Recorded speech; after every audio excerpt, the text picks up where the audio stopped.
Welcome to Bob's Bulletins. Today's top story, claymation.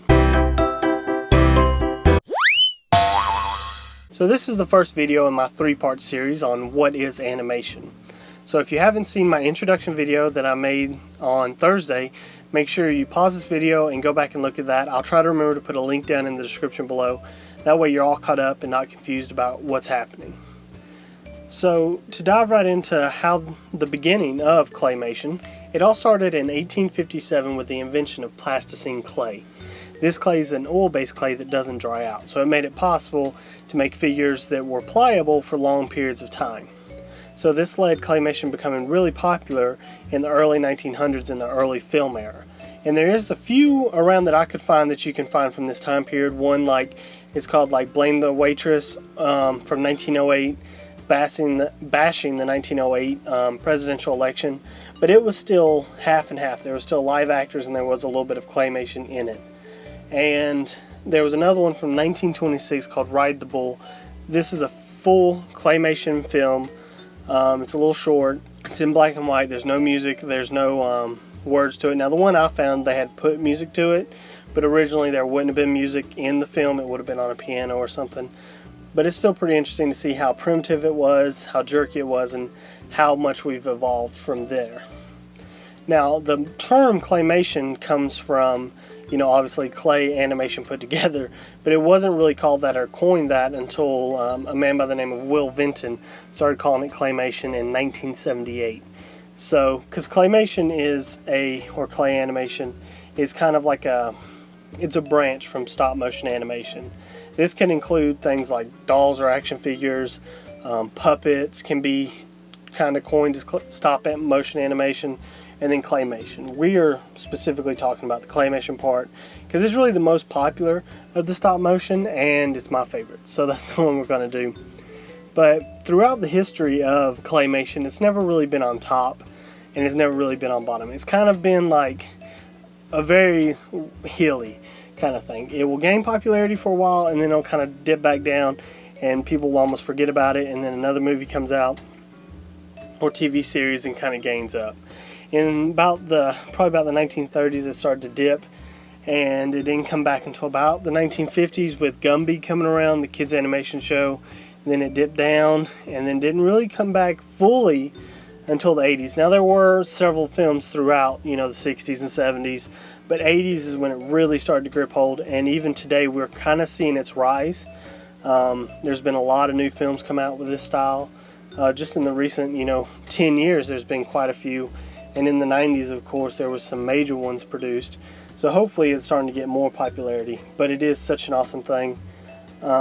This is by no means, an in-depth thing of history. I would suggest Googling it if you're really interested. The problem is there's just not a lot out there because it's such a niche market. It's so little, and I've tried looking on Amazon for some books, but there's just, most of the books are how do you do it, how do you make it. Not a lot of them are about, well, here's the history of it, So especially since a lot of the history has been lost, a lot of the early films have been lost to the ages, of course. There are very few remaining from that time period is what I'm trying to say. So we really don't have any of the ones until about the 1950s on, with the Rudolphs and everything like that. So from that we're gonna jump right in and go into how it's made. So the production of claymation is one of the most interesting parts. It's something so simple, but when you really break it down it becomes so difficult. So as I was talking about earlier, the plasticine clay, in the early days they would take that and they would mold it around a armature or a steel little figure, and this would give him the joints so he could move, but it would give him the structure to stand for long periods of time in certain poses. So if you've ever taken Play-Doh or anything like that and you tried to make a big tower of it, well, as soon as you get that big tower it's going to start leaning. Well, the armature kind of prevents that and helps it stand and everything like that, and it made it possible to make longer films in the claymation era. Now plasticine had some errors as well. It will never dry out. You can leave it on a shelf for 10 years and it's probably not going to dry out. But the problem with it is it's very soft. So anytime you move it or hit it with your finger, maybe your fingernail, you're going to scratch it and you're going to have to fix it. So this led them to making a polymer base. It's kind of a plastic, it's a soft plastic, and they do this and put this on this armature. They cast it to this armature, and this makes it more moldable, and they can shoot hundreds of pictures with it, and it's not going to mess up. So with these armatures, what they'll do is they'll put them in a pose and take a picture of them, and then say the pose is them waving. Well, then they're going to move them from here, so they'll start right here, take a picture, and then they'll move their hand to here, take a picture, move their hand to here, take a picture, move their hand to here, and take a picture. And then when you play them really fast, it's going to look like this. You know, it's going to look like that. So that's how it all works. And it seems very simple, and it really is. It's literally just taking pictures. But when you think about some of these films have 15 characters, just imagine those 15 characters clapping their hands. Well, you're going to have to make every single one of them and move every single piece that needs to be moved and take a picture each time. And if you mess up, say you're tired or something like that, and you accidentally hit one and you knock them all over, or you bend their arms or something like that, you're going to have to redo it. And in the days of plasticine, I mean, you knock one over into the floor or something, it could ruin the whole statue or model. So it can be very stressful and very time consuming. Like, some of these projects can take years, you know, half a decade, if not a decade, on some of the larger productions. As technology evolves, we have gotten better into it, you know, where it does take a little less time with digital cameras and everything like that. But the problem is or not the problem, but the really cool thing is the inventions they come up with. Just to see if you've ever seen a set, it's just awesome. They'll have little holes everywhere and like little trap doors so they can get into the set to move the characters they needed. In one of the films, Kubo and the Two Strings, they had these huge contraption because one of the characters flew through the air. They had a huge contraption making him fly. They have contraptions to make leaves move and wind effects and everything. So it is a very creative process and a very hard process to do. You need a ton of people and a ton of creative minds to make this, but it is awesome, the production. But it's very simple. So basically, but it does start as any other animation would. It starts with a drawing. They draw it, but then you got to get someone to mold it, and then now you'll get someone to cast it in the polymer, and then you go to the filming. But you also have to have someone build the sets as well. So it's not just a streamline. You just, like, it starts out at the same thing everyone does, drawing, but then it just branches into so much. It makes it such an intricate process, such an awesome, amazing process, and you get cool movies. And now they even have things where, like, to make the mouth move, because, you know, you got to get each syllable makes a different thing. So A, E, I, O, you know, it makes a different movement with your mouth. And used to, you would have to mold it, and it would be really hard to get it right. But like with movies like Nightmare Before Christmas, they made an individual face for each syllable. So that way they put the face on magnets, and they could just take the face off and put it back on. Made it so much easier, and that's one of the processes they've done to streamline it. That way you don't have to worry about moving the mouth. One less thing. You just pop on another face and go on. That way you only have to worry about really the arms and the background and everything like that. And it really does help and make it streamline the process. So to jump right into now going from the process, I know that was a little bit long-winded. We're going to kind of jump into the pros and cons. And this one is pretty, like, this is of course my opinion, but the pros of this, well actually let's start with the cons. The cons of this one is time. It takes a lot of time. And I know a lot of us who love claymation like myself say, oh, it's worth it, take the time. But if you think about it from a company, like even one as big as Disney, or some of the small, especially some of the smaller ones, you're putting a lot of investment in this. Say it's going to take 5 years to make this movie. Well, 2.5 years, someone gets sick, decides to quit the production. You're going to have to find someone else. Or say some catastrophe happens, a fire burns or something, and it's just so much can go wrong in that expanse of time, whereas a 2D or something would take a year. They can have a movie produced, or maybe even 2 years, and boom, you got the finished product. So you can kind of see why it's such a niche market and why it hasn't been done so much. It is getting more because companies are starting to see, oh, people love this, maybe if we put more we can get a good payoff, but you can still see why it's hard for a company to want to invest in it, because it's kind of like inventory sitting on the shelf. You're not making money and you're putting a lot of capital into it, which can be scary for some companies. Even one as big as Disney, they make all this money, but they don't want to lose any. That's just part of being business. So another con is, it's a con and it can be a pro depending on who you talk to, is a lot of people. And it does. I mean, you need all the modelers, you need the voice actors at the very end, you need the artists to draw for the modelers to have something to go with, you need the writers, you need the producers, the directors, post credits, you need post production, all those, music. It just takes so many people to it, and a lot of others animation does as well, but for just the fact that it takes so long, it just takes so many people to do this. And it does create a lot of jobs for one video, but if you ever get bored or something, watch the credits of like some 2D Disney movie, maybe The Lion King, and then watch the credits of like The Nightmare Before Christmas, and you'll see how many more names there are in The Nightmare Before Christmas over The Lion King. It's astronomical, the difference. You'll definitely be able to tell. And that is a con. I mean, each one of those people get paid, so that's less money that company gets. And I mean, as a lover of film, a lot of us are like, well, who cares about money? But they got to make money to make these awesome films. So unfortunately, if they have to pay out so much, it's going to kind of keep them away from it, and it's more risk.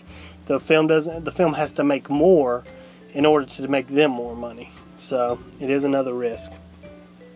Now, this is a con, I'm going to say it because I think a lot of people would believe it. I personally don't, but it's hard to make realistic. And what I mean by that is it's hard to make the mouth look like it's talking right. It's hard to make them look smooth. And in the newer ones, we have got really good at this, and it is very smooth. But a lot of the older ones, you can tell it's choppy. It's easy to make a mistake. It is hard to make it smooth and make it realistic, which to me just adds to its character that I love.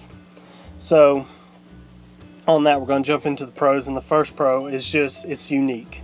It's something so unique. It's so weird, I guess. It's the word, maybe not the word, but it's just wonderful because it's so small, the number of movies that is made in this, that it just adds an extra flair to it. It's just thinking about all the creativity that went into it is just awesome, and it just gives it its own unique little world in this world made out of clay. It's just awesome. I love it. And the second one that I kind of just talked about, but the second one is it's creative. I mean, it really is. Just thinking about everybody from the molders to the painters to the voice actors to the writers. It's just such a creative process, and just people far more creative than me go into working on it, and it's wonderful. They're just amazing people that can do that. I'm so glad they're out there to make these wonderful films for all of us. And the last one, the reason this one, it's kind of cheesy and everything, but it's fun. A claymation movie. It's just a fun time every time I see one. And I might be a little bit biased, probably a lot of it biased because I love them so much, but it just adds fun to it, I guess. It's hard to say, maybe because you get so used to seeing the 2D animation and the computer generated now, the computer generation, that it's kind of like taking a breath of fresh air. It's just, you get to see something unique, and it's just so awesome, the world, and it's just a fun time for everyone. So I think that's enough rambling on the pros and cons, so we're going to jump right into my next thing, which is my examples. I'm looking down at my notes, by the way, I don't want to forget anything.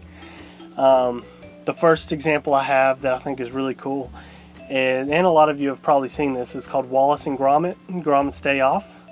It was in 1989. And the reason I put this one is because this was, a lot of people think, and a lot of people I've read and seen, think this was the rise of claymation. Claymation was, like I said, going down into that valley, and this movie is what really started its rise up. And this led to a lot of the new ones like Chicken Run and Nightmare Before Christmas, Coraline, Paranorman, all those. started with this one. This is what showed that claymation was still a practical form of animation and people would still enjoy it. So it really helped bring out these newer movies, like even one that came out this month, The Missing Link. It helped bring that movie, I would say. Just helped it bring it up, which is really creative, and it's just awesome in this movie. It's a really good movie as well. I would suggest going and seeing it. It's a fun time. You know, the whole family will enjoy it, and it's just claymation, so it's awesome. My second one that I'm saying, and I've mentioned it earlier, is Gumby. So this one is definitely a kid's show. It was made in 1953, if that tells you. It's very rudimentary, I guess might be the word. It's very basic. Like, even the figures are blocks, and the reason they did that is so they'd stand longer, so that way they can make longer episodes. So it's really cool to see that old animation style, and it is good for kids. It's supposed to teach moral issues. It's a good fun time show. I don't know if kids would actually like it. I've actually never even seen this, and it's on my list to see, just to say I've seen it. But I would suggest watching. I think everyone should watch it, just because this was also the kind of the top of another arc that did into the 60s with some of the other claymation stop-motion animation movies like Rudolph and Santa Claus Coming to Town and stuff like that. So it was another one of those arcs before it declined. So I think it's really good for everyone to see. And then the last, I'm actually going to mix this with two. The first one is Chicken Run that came out in 2000. So this is one of the really new ones, and it's an awesome movie. I've seen it tons of times. It's one of my favorite movies. It's fun, it's hilarious, good characters, good voice actors. I'll be reviewing it on the channel eventually, just because I enjoy it so much. And I would really suggest go seeing it. And you can kind of see, like, if you did this list out of order of what I said it, and did like Gumby, Wallace, and then you did Chicken Run, you could really see the evolution. I don't know what that was, like a dolphin, but you could really see the evolution of claymation that would just be awesome to me to see. And if you want to see other movies like Nightmare Before Christmas, which I'm sure you all have because it's great, or even if you haven't seen one of Tim Burton's lower ones, is Coraline. Any Tim Burton movie, I mean, he is the master of claymation, but he's also a little dark and everything, but he's really helped bring it to life. I know I said Wallace and Gromit was at the top of the peak, and it was, but Tim Burton kind of grabbed that ball and, or hit the accelerator and just kept going with his movies that are so awesome. And any of his I would suggest seeing. I've seen pretty much all of his. There's probably a few of his shorts that I haven't seen, but I would suggest if you see Tim Burton on it, get it. As long as he's directing or producing. I mean, he produced some really good ones as well. Paranorman, I believed he was the producer, not the director, and it's still a pretty good movie. Keep pointing back here. It's back here somewhere. So, now I think I've pretty much rambled on all that enough. I think we should get into what we all want to see, which is the rating. So this is just fun, of course. So the rating for this one, I'm going to do the style at 5 moons, just because it's so amazing. It's so wonderful. It's so creative. It's unique. Everything I've already said, but it's great. I love it. Love it. Highly recommend it. You see a claymation movie, watch it, just because it's going to be awesome. So the writing might not be that good, but the animation will be awesome. So next is the clarity. Now for the clarity, I'm giving it 4 moons. And the reason is because some of the earlier claymation movies and everything like that can get a little fuzzy, with the walking and everything like that. It can kind of take away from it. It doesn't, but it can, to some people, would find it jerky or unenjoyable or something like that. Sometimes the mouths move weird or something like that. So it can take away from it from some people. On the reality, I'm only giving it 3.5 moons. Just because, to me personally, it just can't. Like, with the type of animation it is, with the media they're using, it can't get that real feel. Like, it can get close, but it can't get close enough. Like, there's always going to be a little jumps between the walks. There's always going to be little, with hand raises or shadows or something. There's always going to be a little something. And that kind of takes it to a 3.5 moons. But it doesn't take away from the experience. It doesn't take away from the joy of claymation at all. Practicality is my last one. And unfortunately with Practicality, I'm going to have to only give it 2 moons. So we've just been going down, but it just takes so long to make it. Even though the end product is amazing, it's wonderful, I think it's completely worth it. And I hope they keep making them forever. Keep making claymation movies. I will never get tired of them. So Practicality, I'm going to have to give it 2. Overall, this gives it 3.5 moons, but I mean, I love it, so I'm going to give it 4. So we're going to give it 4 moons just because I think it's great. It is wonderful. It'll never take away from it. And if you ever get the chance to do any kind of claymation movie, which I'm sure all of you have, do it. So I hope you like this start of this series. It's new for me doing a series like this. It's kind of away from the reviews that I've been doing, but I kind of like it. I like talking about these things that I'm really passionate about, and I know a lot of you know about animation and know what it is. This is just kind of giving my light on it and what I think of it. So if you do like it, make sure you leave a like on this video and leave a comment down below what you thought or what you would like to see in the next animations, or what you think of claymation itself. And I'd like to hear your opinion. And while you're down there, make sure you hit that subscribe button and ring that little bell so you don't miss any of the issues of Bob's Bulletins. And until next time, Bob out.